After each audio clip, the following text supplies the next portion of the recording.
Assalamualaikum warahmatullahi wabarakatuh.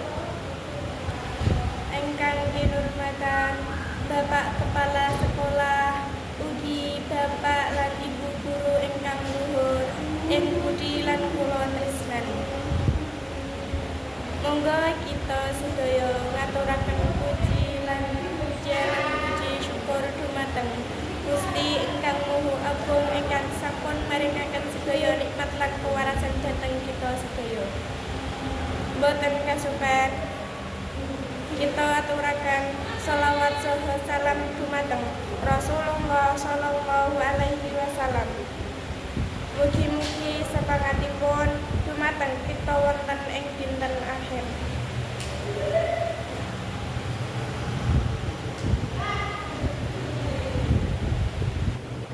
Kula wakil rencang dhateng kelas 12. Matur suwun ingkang saageng-agengipun kagem Bapak lan Ibu guru sedaya ingkang sampun maringaken ilmu sing barokah.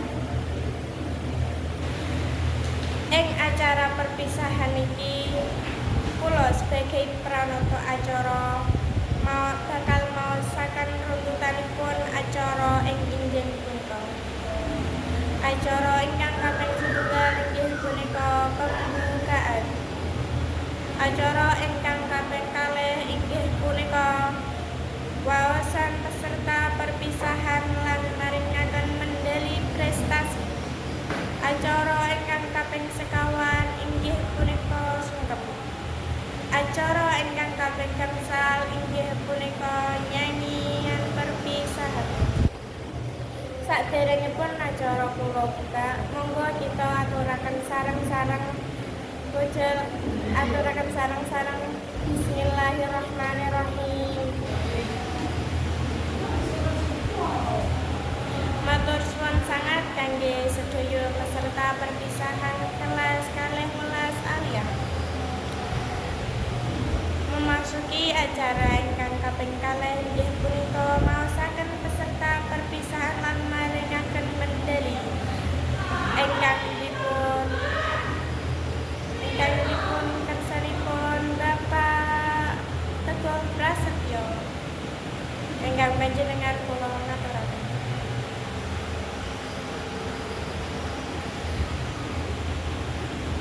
Matur suwun kula aturaken.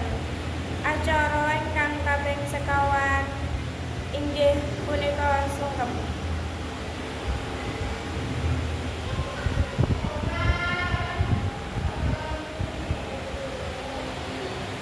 Memasuki acara gangsal inggih punika nyanyi lagu perpisahan kangge peserta perpisahan sedaya. Matur suwun kula aturaken. Inggih punika runtutan acara perpisahan inggih punika. Saderengipun acara dipun tutup, kula sebagai pranata acara nyuwun agunge pangapunten. Mbok bilih wonten klentrak-klentunipun, kula sebagai pranata acara nyuwun agunge pangapunten. Wabillahi taufiq wal hidayah, ridho wal inayah. Wassalamualaikum warahmatullahi wabarakatuh.